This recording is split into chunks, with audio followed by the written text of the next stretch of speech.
आप देखिए कहीं पे भी there is a complete shift between their promise and their policies. Complete shift. There is nothing in sync.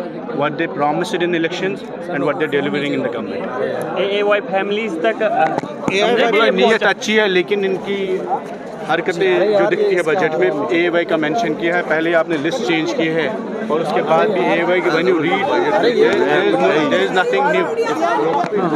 अभी तक जो सुनने में आया है without studying it is a pro people budget, it has lot of positivity into it. और इसमें जो सबसे बड़ी बात जो देखने को मिली, जो सोशल सेक्टर्स हैं, सोशल सेक्टर्स को सब के सब तकरीबन टच किए गए हैं। तो हमें अब इसको स्टडी करके ही पता चलेगा कि इसमें जो गैप्स हैं, इवन जो गैप्स को फिल करने की बात है, वो गैप्स फिल करने की भी इसमें जिक्र आया है। So let us study it first, we can tell it about it only tomorrow. क्या कुछ ऐसे इश्यूज थे जो कांग्रेस चाहती थी कि बजट में आए और वो आए हैं कि नहीं आए? क्या कुछ कांग्रेस की प्रायोरिटीज थी बजट को लेकर? ब्रॉडली स्पीकिंग सोशल सर्विसेज की जो हमारी बातें थी वो इसमें हमें सुनने को मिली है। अब हम स्टडी करेंगे इसको। Thank you. खैर साहब, 200 यूनिट जो बिजली दी गई है वो केवल purest of the poor family को दी गई है, जबकि वादा हुआ था सबको देने का। नहीं, ऐसा कोई वादा नहीं हुआ था। जो मैनिफेस्टो में वादा था वो तो ये था। मैं एनसी के मैनिफेस्टो का नहीं कह सकता, लेकिन जो हमारा था हमने भी पुअर फैमिलीज के वास्ते कहा हुआ था। तो अब इसमें देखते हैं कि मॉडलिटीज क्या तय होती है। वो ओवरऑल बजट कैसा सर? ओवरऑल बजट जो है पॉजिटिव लग रहा है हमें। सर, कैसे पता लगेगा पुअर फैमिलीज और क्या है इनकी इनकम कैसे करेंगे? नहीं, वो तो AAY के वास्ते उन्होंने बता ही दिया है that it is for AAY। तो वो देखना है कि अब उसको किस तरह से इंटीग्रेट करेंगे। वादे किए थे वो वादे आप जिस जम्मू कश्मीर की जनसंख्या 1.5 करोड़ की जनसंख्या है, वहाँ पे इस वक्त उमर अब्दुल्ला साहब ने उदय अन्न योजना के तहत 1.5% लोगों को डबल राशन की बात की है sir. 10 kg ration, double ration की बात की है सर। डबल राशन किसको दे रहे हैं? डबल राशन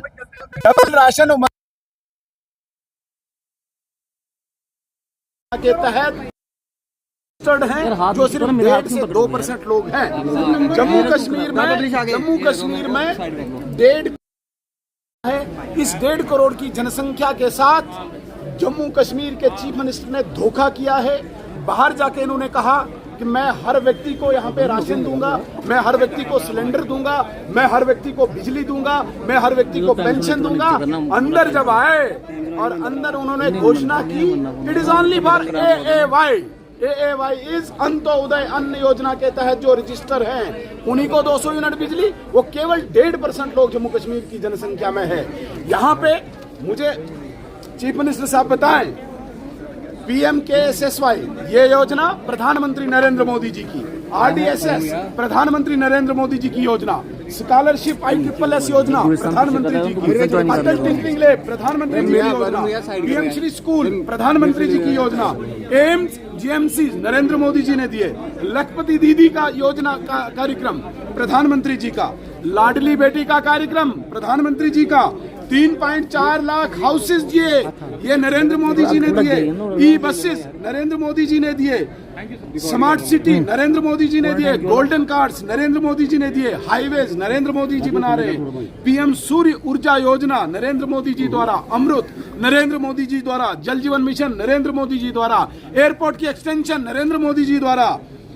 आप मुझे बताइए, उमर अब्दुल्ला साहब 9000 self help group Narendra Modi ji द्वारा बनाए गए। यहाँ पे आपने दिया क्या? आपने तो बड़े बड़े वादे किए थे स्टेज पे जाके। जब चुनाव हो रहा था आपने बताया था जम्मू कश्मीर की पूरी जनसंख्या को मैं 200 यूनिट बिजली दूंगा, आपने बताया था कि मैं हर घर में सिलेंडर पहुंचाऊंगा, आपने बताया था मैं हर घर में पेंशन पहुंचाऊंगा। मैं आपके माध्यम से सवाल पूछना चाहता हूं उमर अब्दुल्ला साहब, AAY that is only Antyodaya अन्न योजना के तहत जम्मू कश्मीर में जो रजिस्टर्ड लोग हैं वो सिर्फ और सिर्फ 1.5 से 2% लोग हैं। 1.5 करोड़ की जनसंख्या वाले यूनियन टेरिटरी को आप केवल 1.5% को ही एड्रेस करके हम उनके लिए वेलकम करते हैं, लेकिन बाकी लोग कहां जाएंगे? आज आपने कोई स्कीम यहाँ पे जिक्र नहीं की डेली वेजर्स के लिए, आपने कोई जिक्र नहीं किया यहाँ पे वोकेशनल ट्रेनर्स के लिए, आपने कोई जिक्र नहीं किया यहाँ पे रहबरे खेल, रहबरे जंगलात, रहबरे ज़राअत और रहबरे तालीम, रहबरे खेल, कोई जिक्र नहीं किया। आपने कोई जिक्र नहीं किया। बिजली के किराए जो बढ़े हुए हैं, एमनेस्टी का आपने कोई जिक्र ही नहीं किया। गरीब लोग कहां से किराया लाएंगे? इतने सालों से उनका पेंडेंसी है, आपने कहीं पे जिक्र नहीं किया। आपने अनएम्प्लॉयड यूथ के लिए कुछ जिक्र ही नहीं किया, कोई पॉलिसी नहीं आपने लाई। इतना अनएम्प्लॉयमेंट का आपने नारा दिया था, आपने कोई जिक्र ही नहीं किया। आपने यहाँ पे कंट्रैक्टर्स की पेमेंट पेंडिंग है, उसका कोई जिक्र नहीं किया। आपने यहाँ पे जीपीज जो यहाँ पे एम्प्लॉइज की है, उसका कोई जिक्र नहीं किया। आपने यहाँ पे ओबीसीज के उत्थान के लिए प्रधानमंत्री जी का जो प्राइम टारगेट है, schedule caste, schedule tribe, OBCs, उनके लिए कोई जिक्र ही नहीं किया।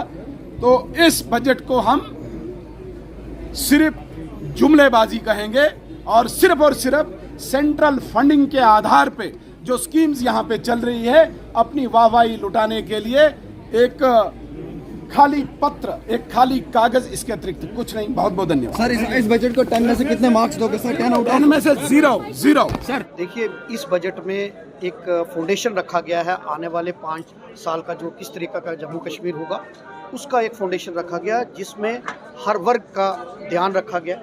चाहे सबसे पहले मैं बात करूंगा युवाओं के लिए, तो इस बजट में युवाओं को नौकरी रोज़गार देने के लिए, चाहे सेल्फ एम्प्लॉयमेंट के लिए इस बजट में प्रावधान रखा गया। महिलाओं के लिए इस बजट में फ्री बस सर्विस रखी गई है। महिलाओं को सेल्फ हेल्प ग्रुप बनाने के लिए इस बजट में प्रावधान रखा गया। और उसके बाद जो सरकार ने, जो हमने भी कांग्रेस और नेशनल कॉन्फ्रेंस के मैनिफेस्टो में भी था कि 10 किलो हर व्यक्ति को राशन, जो वो भी रखा गया, और 200 यूनिट फ्री बिजली, उसका भी प्रावधान रखा गया।